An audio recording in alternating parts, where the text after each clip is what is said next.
Hello दोस्तों, आप सभी का स्टडी विद कॉन्सेप्ट चैनल पर स्वागत है। और इसके अंतर्गत हम प्री रिवीजन बैच को जो डिस्कशन कर रहे थे उसी में आप सभी जानते हैं कि पीडी 365 एक इम्पोर्टेंट पार्ट है जिसमें हम इकोनॉमी को डिस्कशन करते हैं। और जो इकोनॉमी के वो कॉन्सेप्ट जो हमारे लिए इम्पोर्टेंट है उनके स्टैटिक पार्ट को उसके बेसिक को हम ऑलरेडी डिस्कशन कर चुके हैं।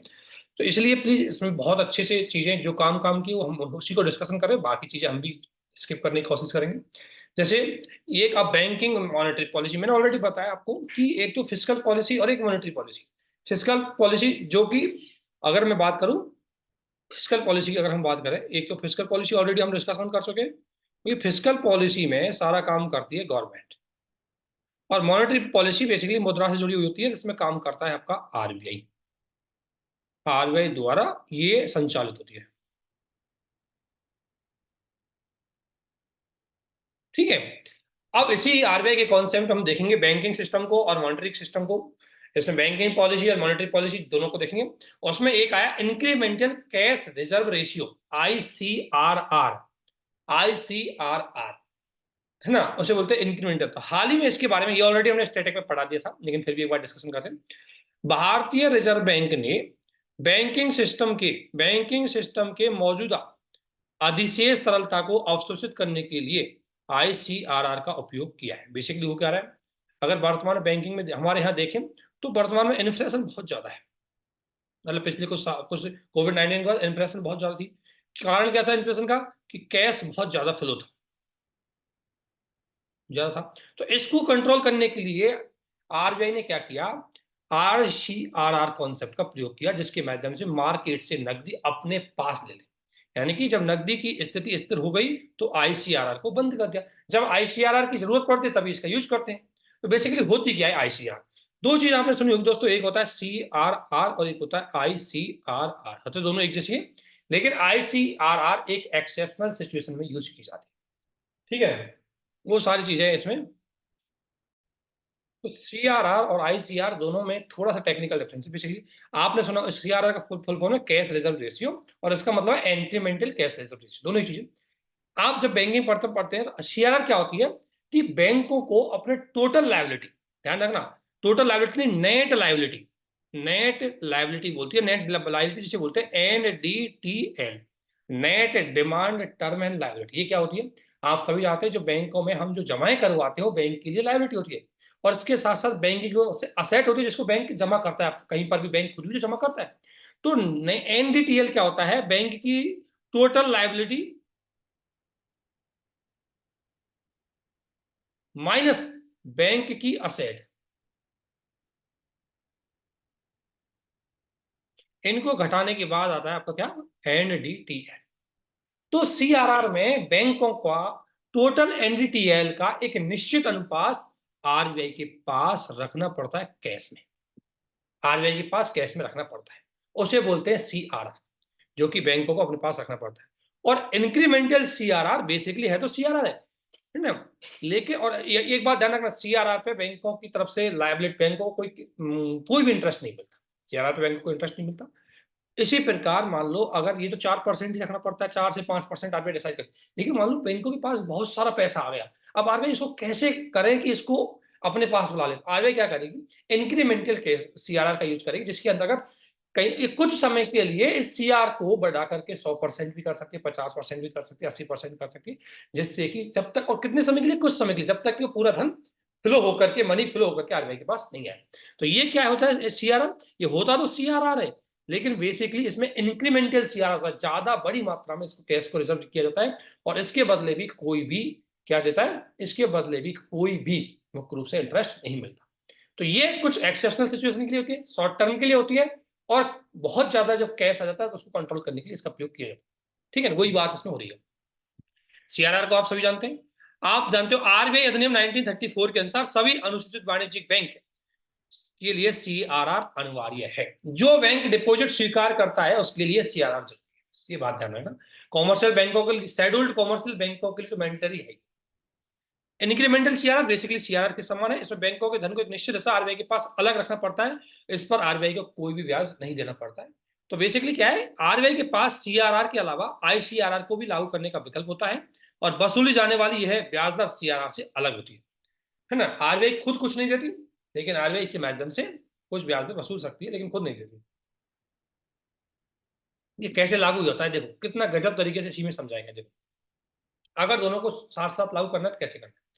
देखो माना कि टोटल किसी बैंक का एनडीटीएल, मतलब किसी बैंक की टोटल लायबिलिटी 100 रुपये है, और आपकी सीआरआर कितनी है, 4.5% है। तो 100 में से 4.5 रुपये बैंक को कहाँ रखने पड़ेंगे, आरबीआई के पास रखने, है ना। बैंकों द्वारा प्रतिबंधित कुल राशि ये आरबीआई के पास जमा करनी पड़ेगी, ठीक है, बैंकों की। ये बात आपको पता है। अगर मान लो सीआरआर के साथ आईसीआरआर लागू करना है, तो माना कि नया एनडीटीएल 150 रुपये है, 4.5 के हिसाब से 6.75 रुपये तो सीआरआर के रूप में उसको रखने ही पड़ेंगे। ये तो कंटिन्यू रहेगी। अब एनडीटीएल में 50, अब देखो 50 रुपये की वृद्धि हुई है।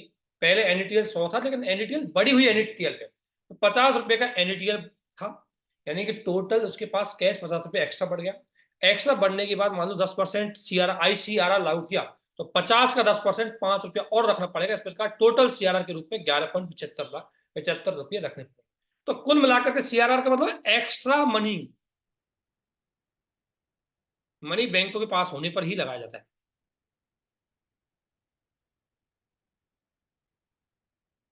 ये 50 रुपये एक्स्ट्रा आया ना, इसी को कम करने के लिए आईसीआरआर का प्रयोग किया। ये टेक्निकली दोनों का प्रैक्टिकली ये चीज है, ठीक है। और बेसिकली कब यूज करने, जब मार्केट में बहुत ज्यादा मनी आ गया हो, बैंकों के पास बहुत ज्यादा मनी फ्लो हो रहा है, तो ऐसी स्थिति में इन्फ्लेशन को कंट्रोल करने के लिए आरबीआई के द्वारा प्रयोग अपनाया जाता है।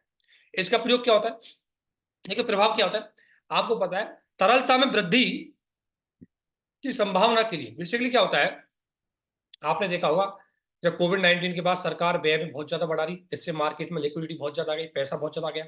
विदेशी निवेश बहुत तेज गति से, क्योंकि कोविड-19 के बाद भारत में स्थिति सुधरी और भारतीय इकोनॉमी की स्थिति अच्छी हुई, इसलिए बहुत सारा फॉरेन इन्वेस्टमेंट आया। अब फॉरेन इन्वेस्टमेंट आया, वो भी तो मनी मार्केट में आया। फिर सरकार ने 2000 रुपये के नोट की वापसी की। अब 2000 रुपये के नोट की वापसी की तो बैंकों के पास और मनी आ गया, सारी बैंकों के पास चला गया।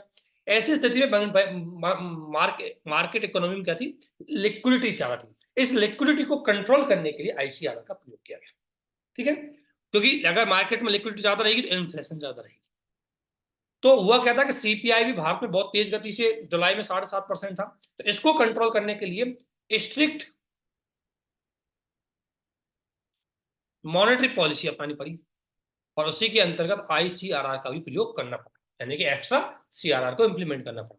बैंकों को मजबूत करना, सीआरआर में वृद्धि से नकदी का बफर बैंकों के पास आ जाता है। ऐसी स्थिति में अगर मान लो बैंकों के पास, देखो दिक्कत क्या है कि जब बहुत ज्यादा पैसा बैंकों के पास आ जाता है, तो हो सकता है बैंकों के पास जो बफर है, उस वो एक्स्ट्रा पैसे को बैंक कहाँ रख देते हैं, वो आईसीआरआर के रूप में कहाँ रख देते हैं, आरबीआई के पास। और जिसका अगर मान लो बाद में जरूरत पड़ती है तो आरबीआई इनको वापस देता है। तो आपातकालीन स्थिति में भी आईसीआरआर का प्रयोग कर सकते हैं बैंक करने की। मान लो बैंक कोई दिवालिया होने वाली स्थिति है, तो बैंक जब दिवालिया होता है, तो ऐसी स्थिति में बहुत खराब स्थिति हो चुकी है, तो उसके ग्राहकों का जो डिपॉजिट पैसा है, कम से कम वो आईसीआरआर में से कुछ लोगों को दे तो सकती है ऋण वितरण करने के लिए। ऋण में वितरण में वस्तु सेवा की मांग कमी, अर्थव्यवस्था में समग्र मांग, क्योंकि अगर मार्केट में लोगों को लोन वैसे ही प्रोवाइड करवा देंगे, मनी बहुत ज्यादा रहेगा, तो इंटरेस्ट रेट मतलब इंटरेस्ट रेट कम रहेगी, तो ऐसी स्थिति में आपने देखा होगा, अगर मान लो बैंकों के पास पैसा ज्यादा है, तो वो इंटरेस्ट रेट भी कम रखेंगे, लोगों को सस्ते में ब्याज दे देंगे, मार्केट में फिर मनी ज्यादा आ जाएगा, फिर इन्फ्लेशन बढ़ जाएगा। उसको कंट्रोल करने के लिए आईसीआरआर का प्रयोग कई बार किया जाता है, लेकिन ये एक्सेप्शनल सिचुएशन होती है, हर बार नहीं होती। और सीआरआर तो कंटिन्यू होती है। अब ये सभी जानते हो आप, लिक्विडिटी को कंट्रोल करने के लिए सारे ऑलरेडी आप चीजें पढ़ रखी है, ये कोई नई चीज नहीं है।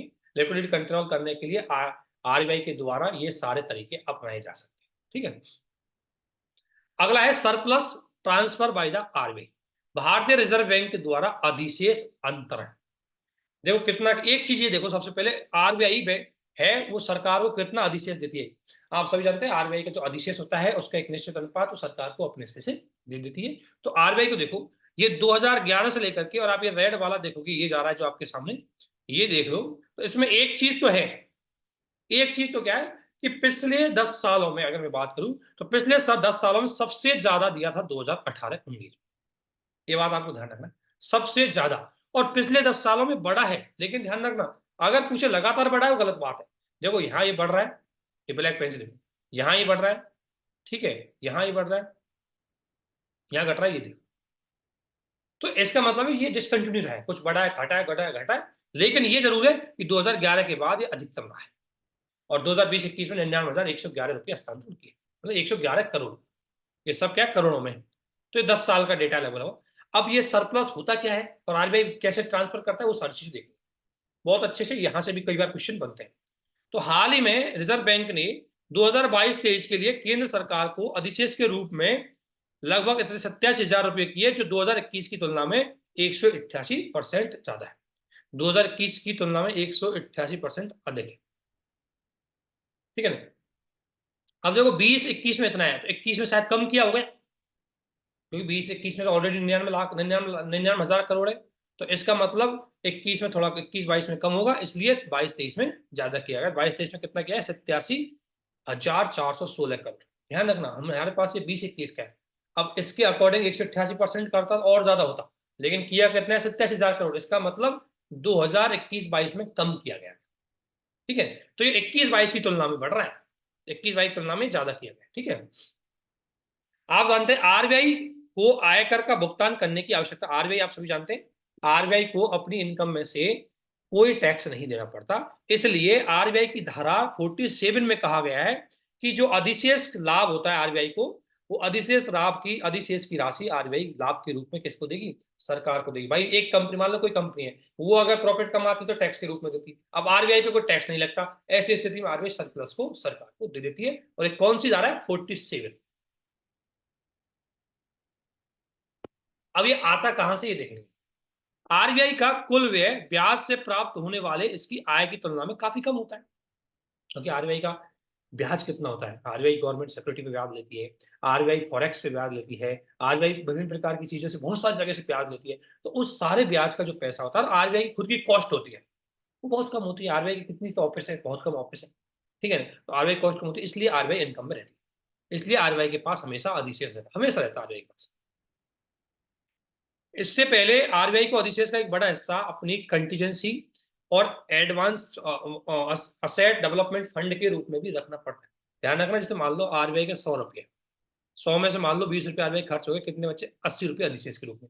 उस 80 में से एक निश्चित अनुपात उसको कंटीजेंसी फंड में रखना पड़ेगा, और एक निश्चित अनुपात को एडीए फंड में अपने पास जमा रखना पड़ता है, जो उसको फिर विशेष स्थिति में जरूरत पड़ सकती है, किसी भी स्थिति में उसको जरूरत पड़ती है, ठीक है। उसकी हालांकि मालेगांव समिति 2017-13 की सिफारिश के पश्चात और उसके बाद विमल जालन समिति द्वारा संशोधित आर्थिक नंबर के अनुसार आरबीआई द्वारा सरकार को किए जाने वाले अधिशेष के अंतरण में वृद्धि हुई है, यानी उसके बाद आरबीआई ज्यादा हस्तांतरण कर रही है 2011 के बाद, वो चीज इसमें बोली, ठीक है। ये लिवोर आपने सुना होगा, ये भी हम ऑलरेडी स्टैटिक पार्ट्स में पढ़ चुके हैं, कोई नई बात तो है नहीं। तो लिवोर पर निर्भरता की समाप्ति, यानी कि हाल एक चीज, अब देखो लिवोर क्या है, लिवोर का फुल फॉर्म होता है लंदन इंटरबैंक ऑफर रेट। आपको ये हमारे स्टैटिक पार्ट हुआ था, उसमें अच्छे से हमने करा दिया था, लेवोर मेमोर ये सब हो गया, लेकिन इसको देख लेते हैं क्या है मामला और समझेंगे इसको लेवोर, क्योंकि यहां से क्वेश्चन बनने की संभावना रहती है, इसलिए इसकी एक लाइन में समझेंगे। तो हाल ही में भारतीय रिजर्व बैंक ने बैंकों और आरबीआई द्वारा विनियमित अन्य संस्थाओं के लिए एक एडवाइजरी जारी की और उनसे बोला भाई कि आप लेबोर से पूर्णतः बाहर निकलने वाले कदम उठाइए, इस लेबोर के सिस्टम से बाहर निकल, है ना। आप सभी जानते हैं लेबोर और मेमोर, इसका चरणबद्ध तरीके से बंद हमें करना है। ये क्या है, मेफोर, मुंबई इंटरबैंकिंग फॉरवर्ड आउटरेट आउटराइट रेट। मेफोर क्या होती है, पहले तो ये देख लेते हैं मेफोर की। घरेलू ब्याज दर के लिए एक बेंचमार्क है, इसे वर्तमान में financial benchmark India private limited द्वारा जारी किया जाता है। ये क्या है, एक ब्याज दर होती है शॉर्ट टर्म के लिए।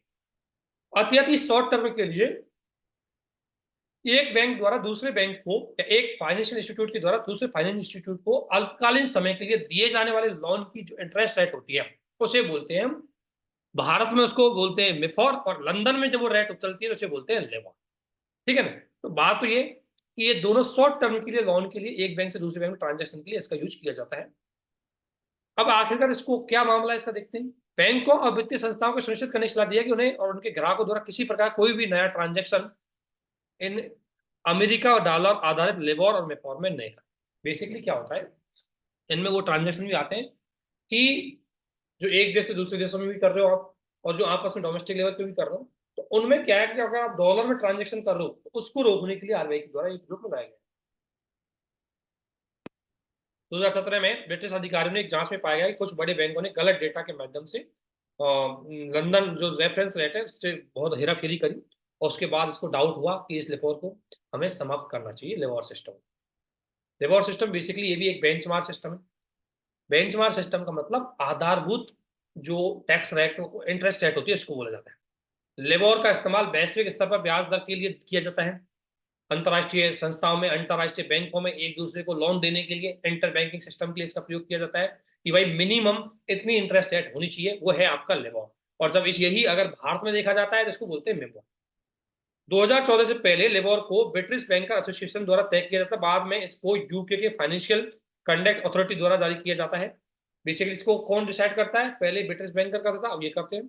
31 दिसंबर 2021 से पहले लिबोर की गणना 5 मुद्राओं में की जाती थी, और प्रत्येक मुद्रा में 7 अवधियां होती थी अलग अलग टाइम के लिए। एक तो एक रात के लिए, एक सप्ताह के लिए, एक महीने के लिए, 2 महीने के लिए, 3 महीने के लिए, 6 महीने के लिए, इसके लिए। हालांकि ये आपको इतना ध्यान रखना है क्या है, यूपीएससी एक लाइन का स्टेटमेंट पूछेगी, इतनी कहानी आपसे नहीं पूछेगी, लेकिन थोड़ी सी जानकारी के लिए पता होना चाहिए। तो धीरे धीरे कुल मिला के है कि ये लिबोर और मेमोर, ये बेंचमार्क इंटरेस्ट रेट होती है जो इंटर बैंकिंग लेवल पर, लिबोर है ग्लोबल लेवल पर, और बेसिकली आपका मेमोर है डोमेस्टिक लेवल पर, एक बैंक से दूसरे बैंक में होने वाले ट्रांजेक्शनों की बेसिक इंटरेस्ट रेट को डिसाइड करती है। और इसमें कुछ डेटा को लेकर के कुछ गड़बड़ी हुई कि जिससे के माध्यम से कई बार बेंचमार्क रेट कभी बार फ्लैक्चुएट हुई, और इसकी वजह से लगा कि इसमें गड़बड़ी है, इसलिए इसको कॉन्सेप्ट को बाहर करने पर कोशिश किया। ठीक है,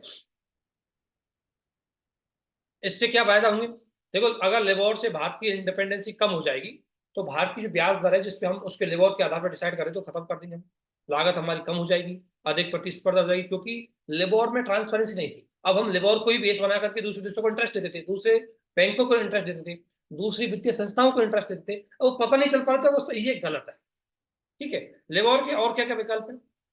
लिबोर का विकल्प देखा होगा आपने, secured overnight financing rate, USA के द्वारा चलाई जाती है। यूरोपीय इंटरबैंक ऑफर्ड, ये यूरोपीय यूनियन द्वारा चलाई जाती है।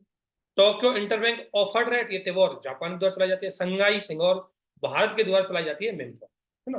तो ये हर देश के ये की द्वारा एक देश से दूसरे देश में, एक बैंक से दूसरे बैंक में ट्रांजेक्शन और लोन देने के लिए, शॉर्ट टर्म के लिए लोन देने के लिए एक बेंचमार्क रेट डिसाइड की जाती है, उसी को बोलते हैं ये। और सभी का ऑरिजिन हुआ लिबोर से। ठीक है, भारत के संदर्भ में होने वाले बदलाव, तो एक देखते हैं वैकल्पिक संदर्भ दरें। ठीक है ना, वैकल्पिक संदर्भ दरें अगर हम बोलते हैं अल्टरनेटिव रेफरेंस रेट, तो आरबीआई ने एक प्रणाली रूप में स्थापित किया गया है।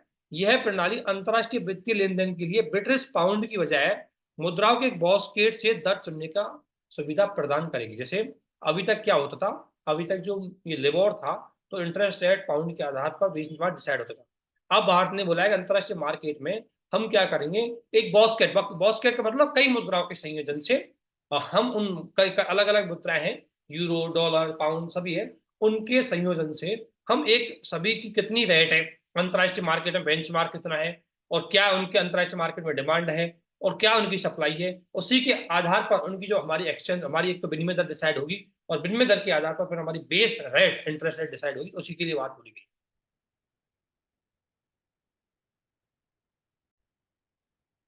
मैं फॉर घरेलू ब्याज दर के लिए बेंचमार्क है, वर्तमान में financial benchmark of India limited द्वारा इसको जारी किया था। एक है फॉल बैक क्लॉज।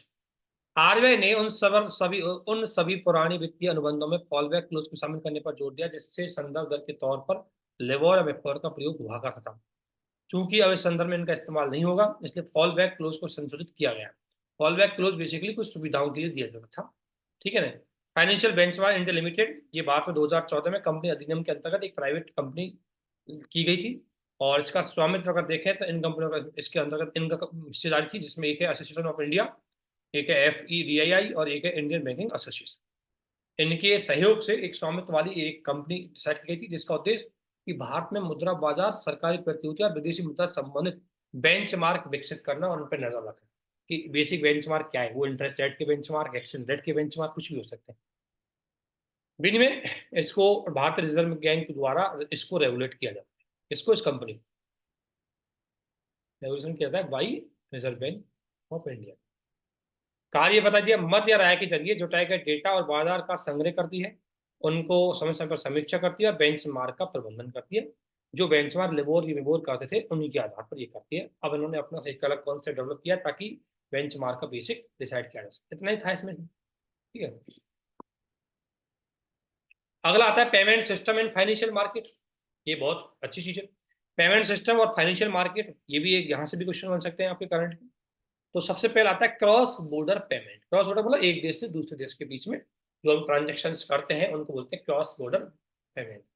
तो क्या हुआ, हाल ही में आरबीआई और bank for international settlement innovation hub ने G20 टैंक स्प्रिंट 2023 का आयोजन किया। कौन कौन है?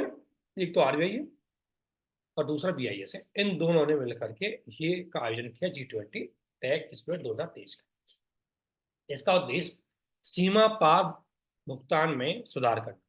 ठीक है ना। G20 के बारे में तो आप जान जाइए। एक बात ध्यान रखना, इस बार G20 के देशों को जरूर देखना, हालांकि हम आईआर में देखेंगे उसको, आईआर की में G20 के देश, G20 से जुड़ी हुई शब्दावली, G20 में भारत के द्वारा किए गए डिसीजन, ये 2-5 चीजें देख लेना, कहीं स्टेटमेंट के रूप में हो सकता है काम आ जाए। हालांकि यूपीएससी का एक बड़ा कॉन्सेप्ट रहा है कि जो ज्यादा लोकप्रिय रहता है उसको ज्यादा यूज पर लेती नहीं है क्वेश्चन, लेकिन हमें तैयार होकर जाना है। अब आता है सीमा पार भुगतान का मतलब। सीमा पार का भुगतान का मतलब देखो सिंपल सा, ये इंडिया है और ये मान लें यूएस। ठीक है। इंडिया कोई व्यक्ति अगर यहाँ ट्रांजेक्शन करना चाहता है, यहाँ कोई व्यक्ति यहाँ ट्रांजेक्शन करता है, या तो व्यक्ति भी हो सकता है या वो संस्था भी हो सकती है, वो कुछ भी हो सकता है। तो सेंडर और रिसीवर जब दो अलग अलग देशों में होते हैं और उनके बीच में, उसके बीच में व्यवसाय व्यक्तियों के बीच में मुख्य रूप से फाइनेंशियल ट्रांजेक्शन होता है, उसे बोलते हैं सीमा पार भुगतान। 2030 तक लगभग 290 ट्रिलियन डॉलर तक पहुंचने की संभावना है। 290 ट्रिलियन डॉलर, समझ सकते हो कितना बड़ा ट्रांजेक्शन। सीमा पार भुगतान के सामान्य प्रकार कौन कौन से, वो देखो। एक होता है इंटरनेशनल वायर ट्रांसफर। क्या होता है इसमें, स्विफ्ट कोड का उपयोग करके एक बैंक से किसी दूसरे देश के अन्य बैंकों के बीच में धन का हस्तांतरण। स्विफ्ट सिस्टम आपने देखा होगा। स्विफ्ट सिस्टम बेसिकली ये एक देश से दूसरे देश के बीच में जो पैसे या ट्रांजेक्शन सेटलमेंट करने का एक सिस्टम है, जहां पर दुनिया के सारे बड़े बैंक उसमें क्या होते हैं, रजिस्टर्ड होते हैं। अगर आप मान लो, सिंपल सी बात है, स्विफ्ट कैसे करता है? स्विफ्ट कैसे करता है, आप इंडिया में मान लो एसबीआई में आपने पैसा भेजा और आपको पैसा भेजना है मान लो यूएसए के किसी बैंक में, तो आपने एसबीआई में जमा करवाया, एसबीआई उसका ट्रांजेक्शन स्विफ्ट के माध्यम से यूएसए के इस बैंक में कर देगा। तो स्विफ्ट एक सिस्टम है बिल्कुल, जहां पर ट्रांजेक्शन सेटलमेंट होते हैं इंटरनेशनल लेवल पर। तो एक तो इसके माध्यम से आप ट्रांसफर सेटलमेंट करते हो। दूसरा डिजिटल वॉलेट, जैसे पेवॉल, गूगल पे, एप्पल, ये सुविधाओं के माध्यम से। अब गूगल पे पे आपने किया है तो गूगल पे और इंटरनेशनल लेवल पे पेमेंट सेटलमेंट कर देता है। दूसरा इंटरनेशनल मनी ऑर्डर, किसी थर्ड पार्टी प्रोवाइडर के माध्यम से इलेक्ट्रॉनिक मनी ऑर्डर जारी किए जाते हैं। क्रेडिट कार्ड के माध्यम से आप इंटरनेशनल कर सकते हो। इंटरनेशनल आप देखो क्रेडिट कार्ड पे आपकी पता है कि इंटरनेशनल एप्लीकेशन अलाउ कर दो, आप उसकी इंटरनेशनल विड्रॉल करवा सकते हो, वो सारी चीजें। अब होता कैसे है, इस चित्र को समझ लेना, आपको समझ में आ जाएगी। सीमा पार भुगतान कैसे होते हैं?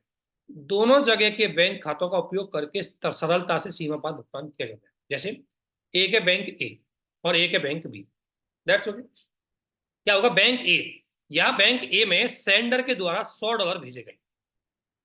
ठीक है। बैंक ए में मान लो इंडिया में कोई बैंक है, उसमें मान लो मैंने $100 जमा करवाए और मुझे देने थे, जो मेरे एक एक्स व्यक्ति को देना था जिसका खाता बैंक बी में था। ठीक है। तो यहां से मैंने अगर जमा करवाए और ये बैंक बी से इसके पास चले जाएंगे, लेकिन यहाँ पर एक पेमेंट मैसेज सिस्टम चला जाएगा, ये स्विफ्ट के माध्यम से हो सकता है। तो इसके तहत अंतरराष्ट्रीय बैंक एक दूसरे के पास अपना अपना खाता खोलते हैं। इसमें क्या होता है, अंतरराष्ट्रीय बैंक क्या करते हैं, जैसे ये एसबीआई है, ये एसबीआई है। तो क्या होता है इसमें, एक छोटा सा और समझ लो। जैसे मान लो ये एसबीआई है और मुझे यूएसए का एक बैंक है, मान लो कोई बैंक, मान लो यूएसए का बैंक होगा आपका, नहीं फेडरल बैंक नहीं, एक बैंक है जैसे यूएसए का, मान लो यूएसए सिटी बैंक है, एक सिटी बैंक मान लो, ये यूएसए का बैंक है मान लो। ठीक है। अब क्या होगा कि अगर कोई कस्टमर है, तो मान लो मेरा एसबीआई में खाता है इंडिया में, मैंने एसबीआई में 1,000 रुपये जमा करवा दिया, लेकिन ये पैसा मैं भेजना चाहता हूँ यूएस। तो क्या करेगा, एसबीआई अपना एक खाता इस सिटी बैंक में खुलवाएगा और अपने जितने भी विदेशी ट्रांजेक्शन्स जो सिटी बैंक के थ्रू होंगे, उन सारे पैसों को इस खाते में जमा करा देगा और फिर सिटी बैंक उन पैसों को यहां पर जो सिटी बैंक का खाता धारक है उसको सेटल कर देगा। मेरा दोस्त यूएसए में रहता है, यूएसए में उसका सिटी बैंक का खाता है और मैं इंडिया के एसबीआई में जमा करवाऊंगा, एसबीआई का खाता सिटी बैंक में होगा, सिटी बैंक में से पैसे निकाल के उसको दे देगा। तो इंटर बैंक एक एक अंतर्राष्ट्रीय बैंक एक दूसरे पर अपना अपना खाता खोलते हैं और विदेशी मुद्रा का भुगतान करते हैं, वो सिस्टम है। दूसरा होता है कॉरेस्पॉन्डेंस बैंक।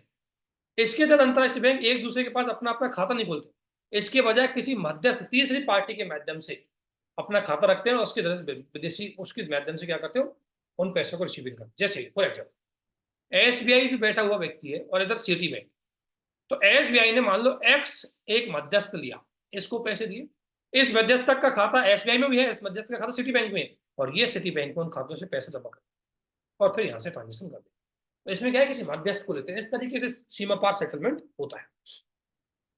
सीमा पार सेटलमेंट वैश्वीकरण को बढ़ावा देता है, क्योंकि आप दूसरे लोगों से जोड़ते हैं, फाइनेंशियल ट्रांजेक्शन कर सकते हैं, ई कॉमर्स से वस्तु खरीद सकते हैं, बेच सकते हैं, कुछ भी कर सकते हैं।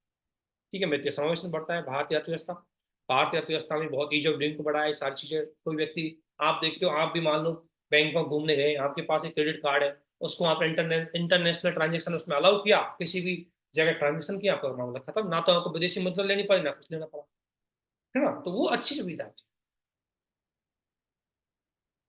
हम्म भारत द्वारा सीमा पार ट्रांजेक्शन को बढ़ाने के लिए बहुत सारे प्रयास किए गए। एक तो आरबीआई पेमेंट विजन 2025, जिसके अंतर्गत बहुपक्षीय समझौते किए जा रहे हैं ताकि सीमा पार ट्रांजेक्शन आसानी से किया जा सके।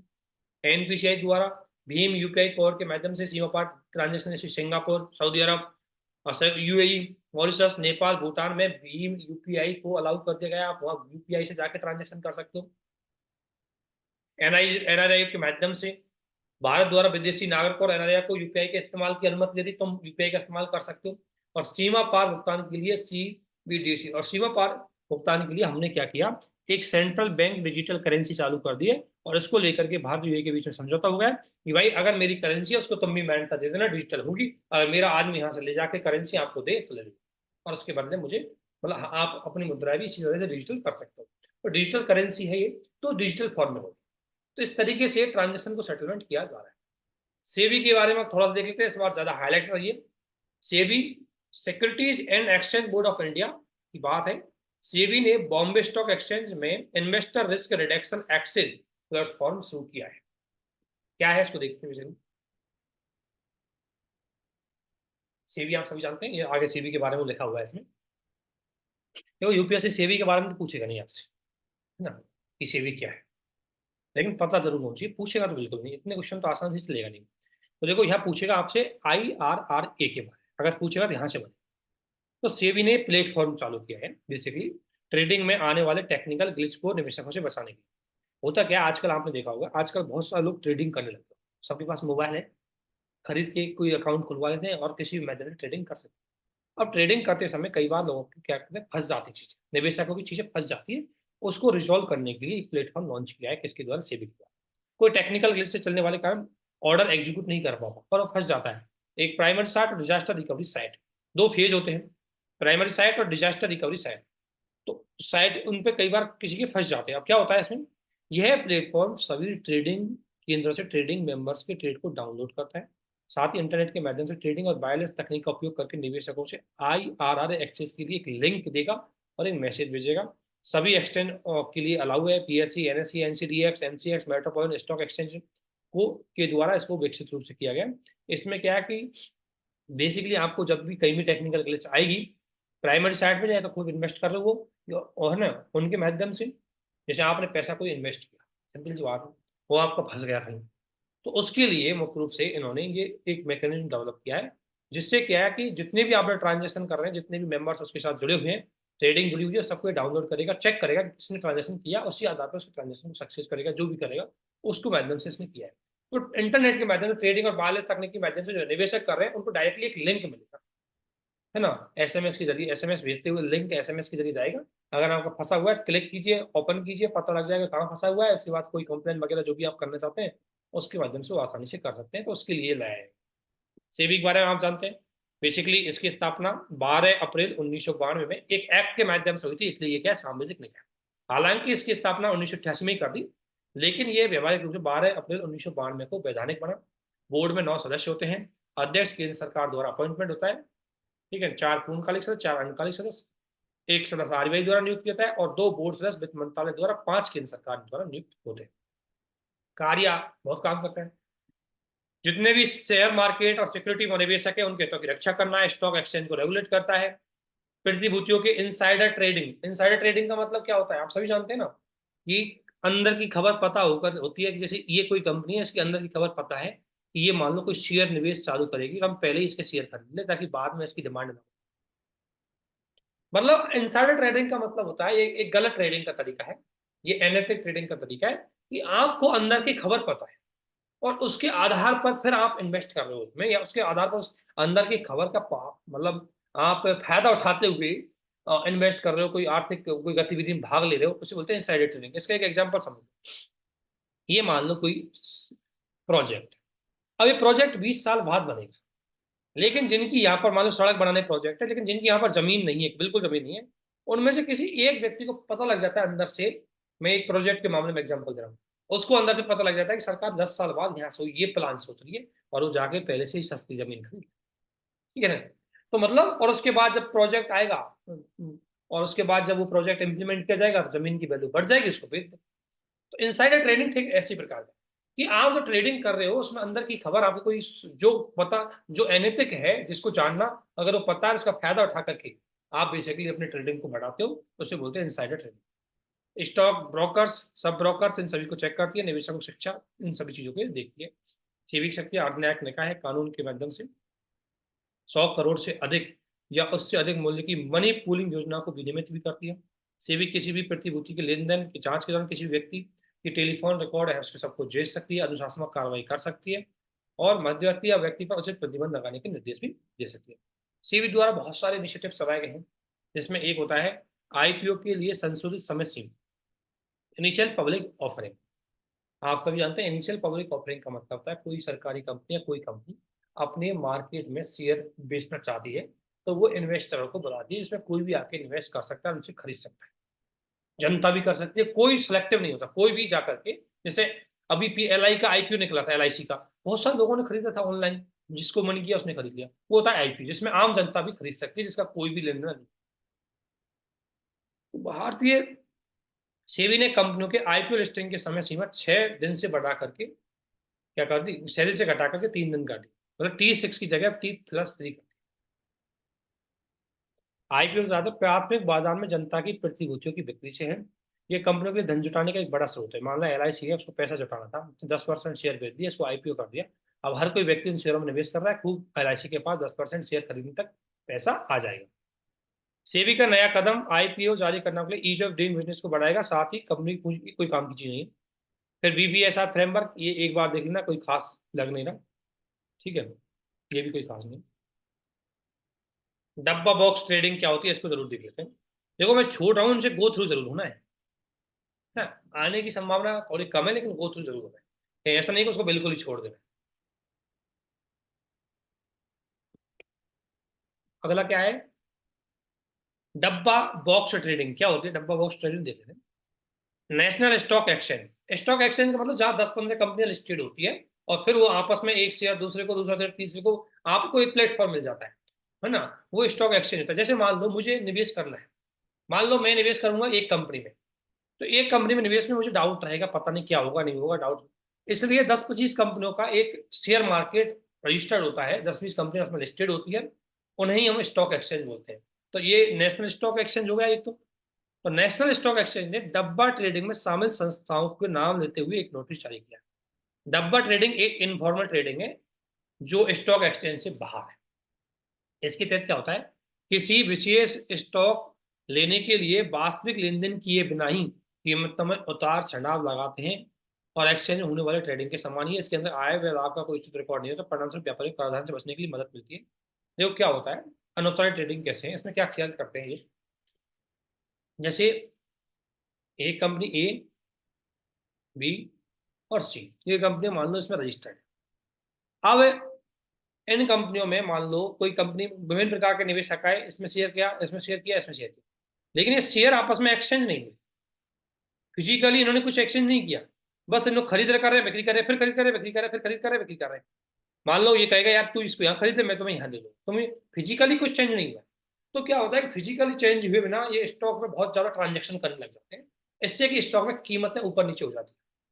तो स्टॉक में कीमतों को ऊपर नीचे करने के लिए ऐसे तरीके भी अपनाए जाते हैं, इनको रोक, वो होता है डब्बा बॉक्स ट्रेडिंग, जो इनफॉर्मल ट्रेडिंग होता है, इसको रोकने का पूरा मुख्य रूप से इन सारी संस्थाएं जो डब्बा बॉक्स ट्रेडिंग में है उनको नोटिस जारी किया कि डब्बा बॉक्स ट्रेडिंग को रोकें, ठीक है ना। और ये मुख्य रूप से एक अपराध भी माना जाता है, ध्यान रखना, प्रतिभूति अनुबंधन विनियम अधिनियम के माध्यम से। देखो शेयर मार्केट में होता क्या है, आप सभी जानते हैं, जिस शेयर की डिमांड ज्यादा होती है उसकी वैल्यू बढ़ जाती है, जिसकी कम होती है उसकी वैल्यू बढ़ जाती है। अब डिमांड का पता कैसे लगेगा, जैसे मैंने एसबीआई का, मतलब मैं एसबीआई एक शेयर लगा, एसबीआई का शेयर लगा हुआ, मैंने खरीदा फिर बेचा, खरीदा, मैंने खरीदा दूसरे को बेच दिया, दूसरे ने खरीदा इसको तीसरे को बेच दिया, उसने खरीदा चौथे को बेच दिया। अब हम इतनी जल्दी ट्रांजेक्शन करें, लोगों को लग रहा है बहुत जल्दी इसकी मांग हो रही है एसबीआई के शेयरों की, जबकि एक्चुअली में एसबीआई का शेयर कोई बेच नहीं रहा, ठीक है। तो वो सारी चीजें होती है जिसमें फिजिकल शेयर आप बिल्कुल नहीं बेच सकते। आपने बोला एक एक्स को ट्रांजेक्शन कर दिया, एक्स ने वाई को काट दिया, वाई ने जेड को कर दिया, इस तरीके जो आप उसमें ट्रांजेक्शन करके उसकी डिमांड को बढ़ा रहे हो, डिमांड से उसके शेयर बढ़ जाते हैं, शेयरों की वैल्यू बढ़ जाती है, उससे अन्य बेचारे जो शेयर जो निवेशक करना चाहते हैं उनको लगता है कि इसकी वैल्यू बढ़ गई तो इसमें ही निवेश कर दो, तो उससे और वैल्यू बढ़ेगी उसकी, और डिमांड बढ़ेगी, और वैल्यू बढ़ेगी, फिर और करेंगे। इस तरीके से कंपनियों को कई बार फायदा होता है, शेयर धारक को फायदा होता है, लेकिन है ये इनफॉर्मल क्योंकि उसको रेगुलेशन नहीं किया जाता। विदेशी पोर्टफोलियो निवेश, हालांकि ये बता दिया आपको, स्टैटिक वाले में पूरे अच्छे से पढ़ा है, बस करंट की चीजें देख लेते हैं हम थोड़ा सा क्या है। हाल ही में विदेशी पोर्टफोलियो निवेश का मतलब कोई विदेशी निवेशक share market company share stock इनमें निवेश करती है, विदेशी पोर्टफोलियो इन्वेस्टमेंट आता है। या अगर एफडीआई 10% से कम है किसी कंपनी में तो वो भी किस में आएगा आपका, वो भी विदेश फॉरेन पोर्टफोलियो इन्वेस्टमेंट में आएगा, ठीक है। तो हाल ही में सेबी ने उच्च जोखिम वाले कुछ चिन्हित विदेशी पोर्टफोलियो निवेशकों की ओर से अतिरिक्त प्रकटीकरण को अनिवार्य कर दिया गया है। और इसमें फ्रेमवर्क एक हाल ही में सेबी ने एक फ्रेमवर्क प्रस्तुत किया जिसके अंतर्गत बोला गया है कि जो विदेशी पोर्टफोलियो निवेशक है उनको अपनी एक्स्ट्रा जानकारी देनी पड़ेगी। अभी तक क्या था, देखो एक क्या है, अभी तक ये है, वर्तमान स्टेटस क्या है कि सेबी द्वारा इसको, आपको पता है एफसीआई को रेगुलेट कौन करता है, ध्यान रखना, मैं आपको ऑलरेडी बता चुका, एफसीआई विदेशी पोर्टफोलियो इन्वेस्ट इसको करता है रेगुलेशन आरबीआई के द्वारा, नहीं सेबी के द्वारा, ठीक है। और एफडीआई ये इसको कौन करता है दोस्तों, आरबीआई के, ठीक है, ये आपको ध्यान रखना। तो इसको सेबी द्वारा विनियमित किया जाता है, यह सेबी विदेशी फोटो निवेशक अधिनियम 2019 के तहत विनियमित किया जाता है। सेबी ने भारतीय प्रतिभूति और शेयर बाजारों में एफपीआई द्वारा किए जाने वाले निवेश की कोई लिमिटेशन डिसाइड करा कि भाई इतना ही निवेश कर सकते हैं। कानूनी प्रावधान, विदेशी मुद्रा मैनेजमेंट जो आपका एक्ट है उसके अंतर्गत फॉरेन एक्सचेंज कितना हो सकता है, उसको भी एफपीआई, उसको भी उसके अंतर्गत भी एफपीआई को आप क्या कर सकते हो, रेगुलेशन कर सकते हो। धन शोधन निवारण अधिनियम के अंतर्गत भी इनको रेगुलेट करने की प्रोविजन है। धन शोधन निवारण रिकॉर्ड एवं रखरखाव नियम 2005 इसके अंतर्गत भी रिकॉर्ड है। तो बेसिकली ये हमारे एक्ट है जो कहीं ना कहीं जो आपके फॉरेन पोर्टफोलियो इन्वेस्टर हैं इनको रेगुलेट करते हैं। हाल ही में आरबीआई ने सोचा, सॉरी सेबी ने सोचा, हाल ही में सेबी ने सोचा कि कुछ एक्स्ट्रा और, क्योंकि लग रहा है कहीं ना कहीं हो सकता है इनमें गड़बड़ी हो सकती है, गलत चीजें दिखा सकते हैं ये लोग, शेयर मार्केट को मैनिपुलेट कर सकते हैं, इसलिए एक्स्ट्रा जानकारी मांगी ताकि इन पर बेहतर तरीके से नजर रखी जाए। ये लिखी हुई है, देखो एफडीआई रेफिंग, एफडीआई का आस है विदेशी निवेशक द्वारा किसी दूसरे देश में स्थित कोई उद्यम में पर्याप्त ब्याज प्राप्त करने के लिए किया गया निवेश, मतलब वो इंडस्ट्री में पैसा लगाते हैं और ये शेयर मार्केट स्टॉक एक्सचेंज में पैसा लगाते हैं, उसको बोलते हैं एफपीआई। एफडीआई में सक्रिय निवेशक होते हैं, इसमें निष्क्रिय होते हैं, खुद नहीं होते, किसी कंपनी में लगाते, कंपनी फिर अपने आधार पे इन्वेस्टर करती है। जैसे मान लो कोई विदेशी निवेशक उसने बीएससी में लगाया, यहाँ लगा दी 100 रुपये, अब बीएससी में आपको पता है 57 कंपनियां, मान लो जो भी 50-60 जो भी कंपनी रजिस्टर्ड है, उसका मतलब उसका सब में ही इन्वेस्ट चल, ठीक है ना, वो खुद अब कुछ नहीं करेगा, अब ये कंपनियां करेंगी, इसलिए क्या हो जाएगा, एफपीआई निष्क्रिय हो जाता है। प्रत्यक्ष विदेशी निवेश बेसिकली डायरेक्टली किसी कंपनी में होता है तो प्रत्यक्ष होता है, ये अप्रत्यक्ष प्रकार का होता है। नियंत्रण, अत्यधिक नियंत्रण, एफडीआई पे हमें अत्यधिक नियंत्रण करना पड़ता है, कौन करता है, आरबीआई करता है। एफपीआई पे थोड़ा कम नियंत्रण करते हैं, ये सेबी द्वारा किया जाता है, इसलिए सेबी इसमें और नियंत्रण बढ़ा रहा है। अवधि ये दीर्घकालीन होता है और एफपीआई शॉर्ट काल होता है। कहाँ पर निवेश किया जाता है, ये किसी भी विदेशी भौतिक संपत्ति में होता है, ये किसी देश की वित्तीय परिसंपत्ति होती है। ये तो यार भौतिक परिसंपत्ति मतलब कोई कंपनी, कोई इंफ्रास्ट्रक्चर डेवलपमेंट किसी में हो सकता है एफडीआई। और एफपीआई केवल financial, share market, bond, stock exchange इनमें किया। और प्रवेश निकास इसमें कठिन है, इसमें थोड़ा आसान है, एफडीआई इतना आसान है क्योंकि कई चीजों में आपको एफडीआई रेगुलेट किया गया, लेकिन एफडीआई में रिस्क नहीं होती क्योंकि वो कि बेसिकली क्या होता है, आप जहाँ निवेश करते हैं वहाँ लॉन्ग टाइम के बाद आपको रिटर्न मिल जाता है। लेकिन एफपीआई में रिस्क की संभावना थोड़ी ज्यादा रहती है, ये परिवर्तनशील रहता है। हो सकता है अगर जिस शेयर में आपने निवेश किया, या तो आप डूब जाओगे या अमीर हो जाओगे, दो ही चीज होती है उसमें तो। ठीक है, तो वो सारी चीज दोनों की दिखाई है। एफपीआई से संबंधित क्या है, कुछ समस्याएं उनको देख लेते हैं थोड़ा सा।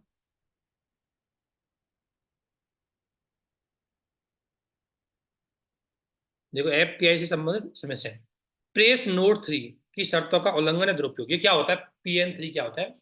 पीएन 3 के अंतर्गत ये अनिवार्य है कि भारत के साथ भूमि सीमा साझा करने वाले देश की कोई भी कंपनी केवल सरकारी माल के जरिए ही भारत में निवेश कर सकती है। ये कोविड-19 के दौरान भारत सरकार के द्वारा उस समय डिसीजन लिया गया था। उसका कारण क्या था, आपने देखा होगा कि उस समय चाइना के एक कंपनी ने, चाइना की किसी कंपनी ने भारत में स्थित एचडीएफसी बैंक है ना, इसके शेयरों को खरीद लिया।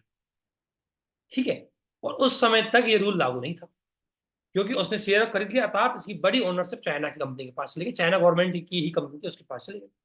तो भारत सरकार को लगा कि इस तरीके से चाइना हमें इकोनॉमिक टेरर फैला सकता है, इसलिए उस समय भारत पीएन 3 नोट लेके आई, जिसके अंदर बोला गया कि भारत की ये बाउंड्री है, इसकी बाउंड्री के समीपवर्ती देश, भारत के समीपवर्ती देश जिसके साथ भारत सीमा साझा करता है, उनके साथ जो भी इन्वेस्टमेंट होगा वो सरकारी मार्केट के जरिए ही आएगा, गवर्नमेंट चेक करेगी। अर्थात कुल मिलाकर के जो चाइना ने ये शेयर मार्केट खरीदा था, अब ये बिना भारतीय सरकार की अनुमति से नहीं खरीद सकते, ये पीएन 3। लेकिन इसका कई बार उल्लंघन देखा जा रहा है। कैसे हो रहा है? पीएन 3 विदेशी पोर्टफोलियो निवेशकों पर लागू नहीं होता, ये केवल किस पे लागू है दोस्तों, एफडीआई पे लागू है। तो पीएन 3 की शर्तों में बचने के लिए एफपीआई का मार्ग का दुरुपयोग किया जा सकता है, इसको रोकने के लिए, क्योंकि पीएन 3 लागू है एफडीआई, है ना, लेकिन ये लागू नहीं है एफपीआई पे। इसको रोकने के लिए मुख्य रूप से सरकार ने ये सोचा कि एक्स्ट्रा कुछ डॉक्यूमेंटेशन हम चेक कर ले। सेबी ने बोला कि चलो, अगर मैं एक्स्ट्रा डॉक्यूमेंट मांगूंगा तो कुल मिला के है कि मैं उसको रेगुलेशन कर ही रहा हूँ। तो एक तो पीएन 3, अगला क्या है, कई बार ये जो पार्टी लेन देन करती है, दो पक्ष लेन देन करते हैं, जिसके बारे में आपने देखा होगा कि ये कहीं ना कहीं अपनी चीजें प्रकट नहीं करते। इसलिए हेडनबर्ग रिपोर्ट ने कई चीजों में बोला कि एक व्यवसायी दूसरे व्यवसायी या एक शेयर मार्केट दूसरे व्यवसायी में किसी प्रकार का करते हैं तो दोनों देश, दोनों कंपनियां अपने हितों को देखते हुए अपनी चीजों को, डिटेल को शेयर नहीं करती, जिसकी वजह से कई लोगों को नुकसान होता है। तो इस आधार पर आईबीए ने सोचा, सेबी ने सोचा इस आधार पर कि इसको रेगुलेशन किया जाए। ध्यान रखना, शेयर मार्केट में सेबी का नाम ध्यान। एफपीआई के विनियमन के लिए सेबी का प्रस्ताव, एफपीआई का सबसे पहले सेबी करेगी कि इसका वर्गीकरण किया जाए, कम जोखिम वाले, मध्यम जोखिम वाले, उच्च जोखिम वाले। कम जोखिम वाले मतलब जैसे कि अगर कोई व्यक्ति केंद्रीय बैंक में, सॉवरन वेल्थ में, अगर फंड में निवेश कर रही है, कोई विदेशी पोर्टफोलियो निवेश, तो क्या कर सकता है, कम जोखिम वाले होते हैं, क्योंकि वो रिटर्न मिलता है। मध्यम वाले जैसे मुख्य रूप से पेंशन फंड में, पब्लिक रिटेल फंड में, जिनमें रिस्क थोड़ी तुलना में कम होता है। उच्च जहां रिस्क बहुत ज्यादा होते हैं, मतलब इन दोनों श्रेणियों से बाहर रहने वाले सारे जो रिस्क, वो आपके जो एफपीआई है वो आएंगे उच्च जोखिम वाले एफपीआई। तो उच्च जोखिम बेसिक कहानी होगी उच्च जोखिम वाली। तो उच्च जोखिम वाले एफपीआई के लिए अधिक पारदर्शी संबंधी उपाय बनाए, जिसके अंतर्गत ये कहा गया है कि उच्च जोखिम वाले एफपीआई जो फॉरेन पोर्टफोलियो इन्वेस्टमेंट आएगा, वो अपने फंड कहाँ से ला रहा है, क्या उद्देश्य है और किसके नियंत्रण में बेसिकली उसका फंड है, इसको डिस्क्लोज करेगा, बताएगा। ये क्या कर दिया, उसके लिए अनिवार्य है। ठीक है, अतिरिक्त प्रकटीकरण, यानी कि उपयुक्त जोखिम वाले एफपीआई के लिए अग्रलिखित दशाओं में अतिरिक्त प्रकटीकरण अनिवार्य है, यदि किसी कंपनी उनका निवेश किसी कंपनी के एयूएम में उनके साझेदार हिस्से की एक सीमा से अधिक है तो। बेसिकली क्या कहा है कि अगर कोई एफपीआई में अगर कोई इन्वेस्टमेंट कर रहा है किसी कंपनी में या किसी कंपनी के टोटल उसके मार्केट में, तो उसका एक निश्चित सीमा इसमें डिसाइड की है। उस निश्चित सीमा से ज्यादा अगर कोई एफपीआई निवेश कर रहा है, तो ऐसी स्थिति में उसको एक्स्ट्रा डॉक्यूमेंट भी मांग सकते हैं। ये तीन चार डिसीजन की चीजें उनको थोड़ा सा देख लेना है, बाकी कोई काम। अगला आता है दोस्तों, कॉर्पोरेट डेप्ट मार्केट। कॉर्पोरेट डेप्ट मार्केट का मतलब होता है बेसिकली प्राइवेट कंपनी द्वारा लिया जाने वाला लोन या डेप्ट। तो हाल ही में सेबी ने कॉर्पोरेट ऋण बाजार विकास फंड को शुरू करने के लिए फ्रेमवर्क जारी किया है, कॉर्पोरेट ऋण बाजार विकास फंड। ठीक है, ताकि कॉर्पोरेट जो कंपनियां हैं उनको बेसिकली आसानी से लोन मिल जाए, लोन की फैसिलिटी मिल जाए, उसके लिए इसको जारी किया गया। अब इस फंड की स्थिति को थोड़ा जान लेते हैं, जिसका एक फ्रेमवर्क जारी किया गया अभी। देखो, एक तो अभी फ्रेमवर्क ये एक्टिवेट नहीं हुआ है, मतलब ये एग्जीक्यूट नहीं किया गया, तो क्वेश्चन बनने की संभावना थोड़ी कम है, लेकिन देख लो। कोष, इसका गठन एक अल्टरनेटिव इन्वेस्टमेंट फंड के रूप में किया जा रहा है, जिसके तहत अल्टरनेटिव इन्वेस्टमेंट फंड क्या होता है, बेसिकली आपातकालीन स्थिति में इन्वेस्टमेंट करने के लिए उसको यूज किया जा सके। इसके तहत बाजार में संकट दबाव के दौरान निवेश ग्रेड वाली कॉर्पोरेट ऋण प्रतिभूतियों को खरीद की जाएगी। ठीक है ना। बेसिकली जब स्थिति खराब होती है तो आप सभी जानते हैं कॉर्पोरेट को लोन के लिए वो अपनी गवर्नमेंट वो अपनी सिक्योरिटी जारी करती है, एक तरह से बॉन्ड जारी करती है। लेकिन चूंकि जो मार्केट की स्थिति बहुत खराब रहती है और मार्केट में दबाव रहता है तो कोई उनको खरीदता नहीं। तो ऐसी स्थिति में इस फंड के पैसे से उसको खरीदा जाएगा ताकि उनको पैसा मिल जाए, ताकि उनको क्या मिल जाए, उनको लोन की सुविधा, लोगों को पैसा फंड की सुविधा है वो मिल जाए। ठीक है, वो चीज आपको देखनी है। एक तो यह है कि अल्टरनेटिव इन्वेस्टमेंट फंड के रूप में इसमें पैसा कलेक्ट किया जाएगा, ताकि ऐसे समय जब कॉर्पोरेट जो ऋण प्रतिभूतियां बेचारी कोई कॉर्पोरेट है, वो अगर मान लो अपना इन्वेस्टमेंट चाहती है तो लोन की वो बॉन्ड इशू करते हैं उनको खरीद सके उस आपातकालीन स्थिति में। अब अल्टरनेट इन्वेस्टमेंट फंड क्या होता है, बेसिकली आप सभी जानते हैं ये एक फंड होता है फंड कलेक्शन करने के तरीके, जो किसी चीज से, जैसे मान लो प्राइवेट इन्वेस्टरों से ये राशि इकट्ठा कर ली जाती है, एंजल निवेशक वेंचर कैपिटल इन्वेस्टर होते हैं, वो इसमें क्या करेंगे, पैसे जमा करेंगे और उसी से मुक्त रूप से जाएंगे। ठीक है, और जब इस आपातकालीन स्थिति है तो उस समय इसका उपयोग किया जाए। इन्वेस्टमेंट ग्रेड मतलब रेटिंग दी जाएगी क्या, नगर पालिकाओं और कॉर्पोरेटों को, ताकि कॉर्पोरेट बॉन्ड इशू करने से के लिए मुख्य रूप से जो नगर पालिका होती है उनके लिए बेसिकली ये काम किया जा रहा है। जो कॉर्पोरेट मतलब जो कॉर्पोरेट आपकी नगर पालिका वगैरह ये होती है उनके लिए बेसिकली ये किया जा रहा है। तो ऐसी स्थिति में वो अपने उनको क्या जाएगी, एक रेटिंग दी जाएगी, भाई इसकी रिस्क ज्यादा है तो रिस्क के आधार पर ही बाद में उनको खरीद और बिक्री की जाएगी। ठीक है, अब इसका उद्देश्य क्या है, उद्देश्य आप सभी जानते हैं, जब अर्थव्यवस्था की स्थिति खराब होती है, ऋण बाजार में बहुत सारे दबाव होते हैं, ऐसे संकट में बॉन्ड और प्रतिभूतियों की बिक्री होने लगती है, जिससे तरलता की स्थिति उत्पन्न हो जाती है। और तरलता की स्थिति उत्पन्न होने वाले समय तरलता पहुंच प्रदान करने के लिए बाजार की मदद करेगा।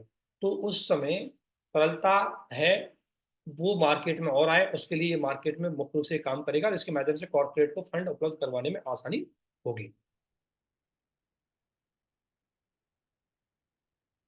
तो इसमें क्या है कि जो कॉर्पोरेट होती है, जो हमारे कॉर्पोरेट मतलब हमारी लोकल गवर्नमेंट की कॉर्पोरेट हो सकती है, उनके लिए फंड बेसिकली उपलब्ध करवाने के लिए ये सिस्टम चलाया गया था सेबी के द्वारा। और इसमें योगदान क्या रहेगा, कुछ विशेष ऋण उन्मुख म्यूचुअल फंड के लिए या कुछ परिसंपत्ति प्रबंधन कमेटी होती है उन वो फंड का करेंगे, और इसमें 15 वर्ष के लिए होगी और सेबी के आधार पर इसको बाद में चेंज किया जा सकता है। कॉर्पोरेट ऋण बाजार, एक तो ऋण बाजार जो बॉन्ड के माध्यम से करता है, एक होता है इश्यू जारी करना, यानी कि प्राय काम काज को बढ़ाने और नए उत्पाद को बढ़ाने के लिए कॉर्पोरेट बॉन्ड भी जारी करती है। प्रकृति, बेसिकली क्या होता है, कॉर्पोरेट बॉन्ड आमतौर पर लंबी अवधि के लिए एक ऋण पत्र होते हैं लॉन्ग अवधि के लिए, जिनकी मैच्योरिटी पीरियड 1 साल से ज्यादा होती है।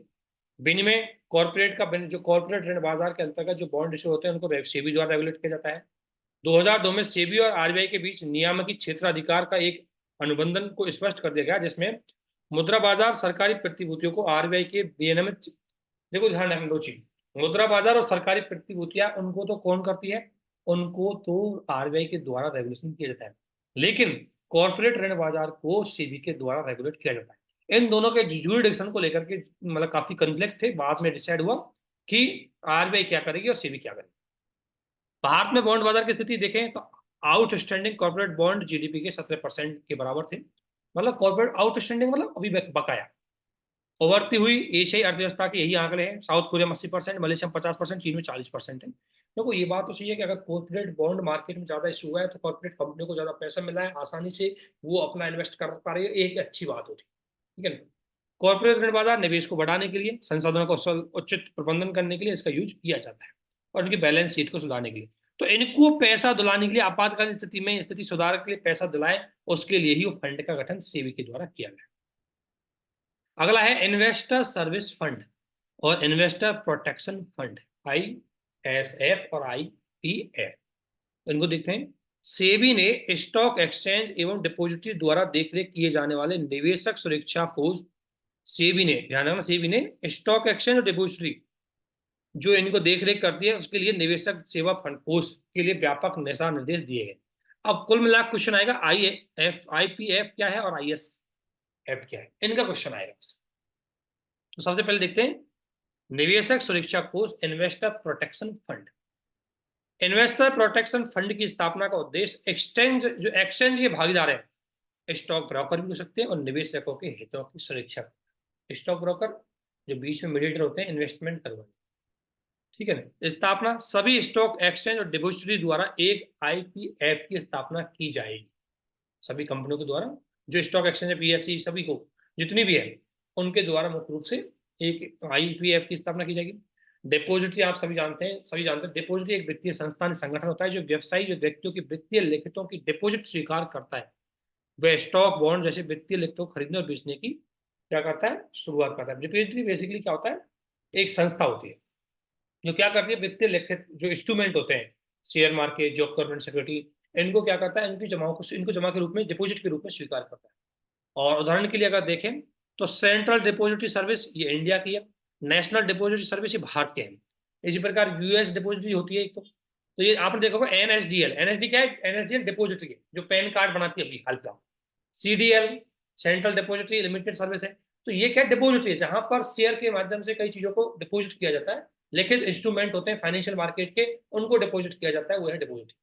फिर शासन अगर बात करें हम, तो आईपीएफ के अंतर्गत बेसिकली स्टॉक एक्सचेंज और डिपॉजिटरी के आईपीएफ के प्रशासन में कामकाज को देखरेख करने के लिए अलग अलग ट्रस्ट बनाए गए, है ना। और इसके अलावा सेग्रीगेट किया गया फंड को स्टॉक एक्सचेंज और डिपॉजिट द्वारा सुनिश्चित करने के लिए आईपीएफ में धनराशि को पूरी तरह अलग रखा गया है, जिसके तहत ये देखना होगा कि आईपीएफ स्टॉक एक्सचेंज और डिपॉजिट की किसी भी देयता से मुक्त हो। तो बेसिकली कोई मिला के मैं आपको बताता हूँ, ये दोनों प्रोटेक्शन फंड के लिए बनाए गए। इनकी रिव्यू हर 6 महीने में होता है, चेक किया जाता है कि भाई आईपीएफ, क्योंकि ये चेक करता है कि जो स्टॉक एक्सचेंज और डिपॉजिटरी है, स्टॉक एक्सचेंज जो स्टॉक को एक्सचेंज करते हैं, एक से दूसरी कंपनी में आप खरीद सकते हैं, बेच सकते हैं। डिपॉजिटरी जो आपके सारे फाइनेंशियल इंस्ट्रूमेंट को डिपॉजिट करते रहते हैं। अब इन्हीं को अब थोड़ा सा और डिटेल से देख सकते हैं दोनों में है क्या, ठीक है। इतना टेक्निकल यूपीएससी वैसे पूछेगी नहीं, बट पढ़ लीजिए। आईपीएफ में अंशदान और आईपीएफ का उपयोग क्या होता है। आईपीएफ में अंशदान क्या होता है, प्राप्त हुए लिस्टिंग शुल्क का 1%, 100%। आम जनता के समक्ष सब्सक्रिप्शन के लिए प्रतिभूतियों की पेशकश समय करता जारी कर एक सिक्योरिटी। इतना तो भाई मैं बताऊं आपको, इसको रहने देना, ठीक है ना, क्योंकि इतना आपको ज्यादा टेक्निकल नहीं जाना है, क्योंकि इससे हमारा काम चलेगा। बस ये फंड जरूर देख लेना। एक होता है निवेशक सेवा कोष, ये बेसिकली जो निवेश करने वाली जनता को विभिन्न प्रकार की सेवा प्रदान करता है निवेशक शिक्षा जागरूकता के लिए। और वित्त पोषण यानी कि लिस्टिंग कंपनियों को 20% शुल्क निवेश करने वाली जनता की सेवाओं के लिए देना पड़ता है। सुपरविजन, इसके लिए इनकी एक समिति होगी जो सुपरवाइज करेगी इस फंड को, और इसके माध्यम से उनको समिति स्टॉक एक्सचेंज क्लियरेंस विनियम 2018 और बाजार अवशोषण संस्थानों के माध्यम से मुख्य रूप से इनका क्या करेगी, नियंत्रण करेगी। और 7 समितियों में से एक समिति है ये विनियामक निरीक्षण समिति, जो इस फंड का पूरी तरह करेगी, ठीक है। स्टॉक एक्सचेंज आईएसएफ का उपयोग निवेशकर्ता की जागरूकता के लिए किया जा सकता है। ये कोर्स का कम से कम 50% हिस्सा टीयर 2 और टीयर 3 शहरों में खर्च किया जाएगा, मध्यस्थों को ट्रेनिंग के लिए किया जाएगा। खर्च नहीं होने पर, अगर मान लो आईएसएफ में जो फंड है खर्च नहीं हो पाता है, कामकाज बंद होता है, तो स्टॉक एक्सचेंज खर्च नहीं होने की स्थिति में शेष राशि सेवी के निवेशक संरचना शिक्षा कोष में चली जाएगी। ये बेसिकली अलग अलग फंड बनाए गए शेयर मार्केट के इन्वेस्टरों की सुरक्षा करने के लिए। इतना कॉमन ध्यान रखना, इतना काम चल जाएगा आपका, इतना टेक्निकली पूछेगा नहीं बस। ये सेबी का जो फंड है निवेशक संरक्षण और शिक्षा कोष, ये बेसिकली 2007 में सेबी द्वारा स्थापित किया गया था, और इसको 2009 में विनियमित किया गया। 2009 के एक्ट के अंतर्गत निवेशकों की सुरक्षा, निवेशकों की शिक्षा जागरूकता बढ़ाने के लिए किया जाता है। इसे सेबी द्वारा दिए गए अनुदान, केंद्र सरकार, राज्य सरकार द्वारा दिए गए अनुदान, सिक्योरिटी डिपॉजिट और विभिन्न प्रकार के गैर मान्यता प्राप्त स्टॉक एक्सचेंज के आईपीएफ और आईएसएफ द्वारा जमा की गई राशि के फंड से इसको फुलफिल किया जाता है। सोशल स्टॉक एक्सचेंज, देखो स्टॉक एक्सचेंज क्या होता है, स्टॉक एक्सचेंज बेसिकली एक प्लेटफॉर्म है जहां निवेशक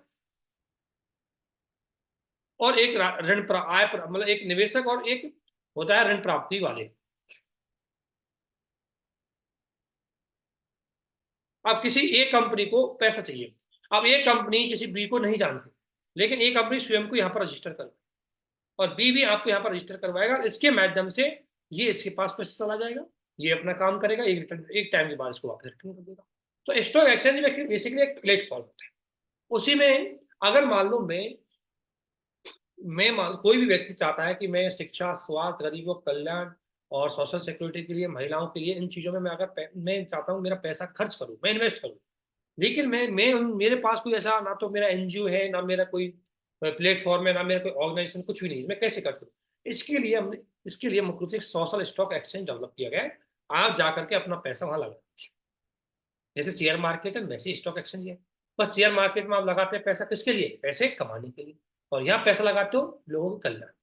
तो ये एक तरह से सोशल स्टॉक एक्सचेंज उसी आपके बॉम्बे स्टॉक एक्सचेंज की तरह ही है, लेकिन इसमें सामान्यतः वो कंपनी रजिस्टर होती है सोशल सर्विस के लिए काम करती है। ये चीज डालना है, ठीक है। तो हाल ही में सेबी ने सोशल स्टॉक एक्सचेंज से जुड़े फ्रेमवर्क को थोड़ा आसान किया है ताकि ज्यादा से ज्यादा लोग सोशल स्टॉक एक्सचेंज में निवेश कर सकें, ठीक है। देखो, एक तो एनपीओ के माध्यम से, यानी कि आप म्यूचुअल फंड के माध्यम से दान देकर या जीरो कूपन जीरो प्रीमियम के माध्यम से आप बॉन्ड जारी कर सकते हैं।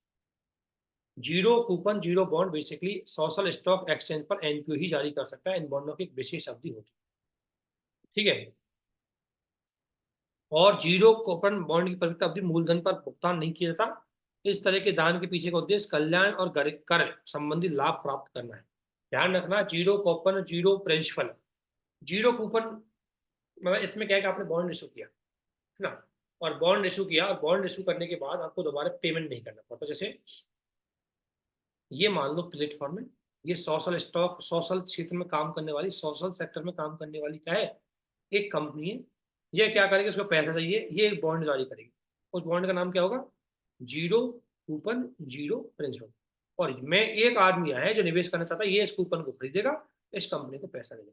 अब ये कूपन वापस नहीं लौटाएगा क्योंकि इसको पैसा वापस चाहिए, क्योंकि इसको तो सोशल सिक्योरिटी खर्च करना था, समाज कल्याण के लिए। इसलिए ये मूलधन भी नहीं लेगा और ना उसका कोई ब्याज, उसीलिए इसको बोलते हैं जीरो कूपन जीरो प्रिंसिपल, ठीक है। तो वो बॉन्ड होते हैं। और एफ पीई के मामले में इक्विटी और डेब्ट इंस्ट्रूमेंट भी जारी कर सकते हैं, ठीक है। वे उद्यम जो सामाजिक उद्यम के तौर पर पात्र नहीं होंगे। कौन कौन सी कंपनियां इसमें रजिस्टर्ड नहीं हो सकती, एक तो कॉर्पोरेट फाउंडेशन, ठीक है ना, एक राजनीतिक संगठन और धार्मिक संस्थाएं, एक पेशेवर व्यापारी, एक बुनियादी ढांचा हाउसिंग कंपनियां इसमें शामिल है ना, ठीक है। बुनियादी ढांचा हाउसिंग कंपनियां बहनी आवास परियोजनाओं को छोड़कर, देखो बहनी आवास वाली परियोजना इसमें आती है, लेकिन इसके अलावा अन्य प्रोजेक्ट है वो इसमें नहीं है, ठीक है। सोशल स्टॉक एक्सचेंज बेसिकली वही सेगमेंट है, सामाजिक उद्यमों को स्टॉक एक्सचेंज तंत्र के जरिए धन जुटाने का एक तरीका है ना। लाभ अर्जक सामाजिक उद्यम और एनपीओ सामाजिक मुख्य रूप से क्या करते हैं, सामाजिक उद्देश्यों के लिए धन जुटाते हैं। सेवी के दिशा निर्देशों के आधार पर किसी सामाजिक कार्यों के लिए माना गया, ये इन कार्यों को, भुखमरी गरीबी में अगर पैसा चाहिए, स्वास्थ्य में, शिक्षा में, वित्तीय समावेशन में, स्लम एरिया के विकास में, उनके लिए मुख्य रूप से आता है। अब थोड़ा सा देख लेते हैं। पिछले 3 वर्षों में औसत राजस्व का कम से कम 67% हिस्सा लक्षित आबादी के सदस्यों की गतिविधियों में काम आया। इसकी बड़ी सफलता है।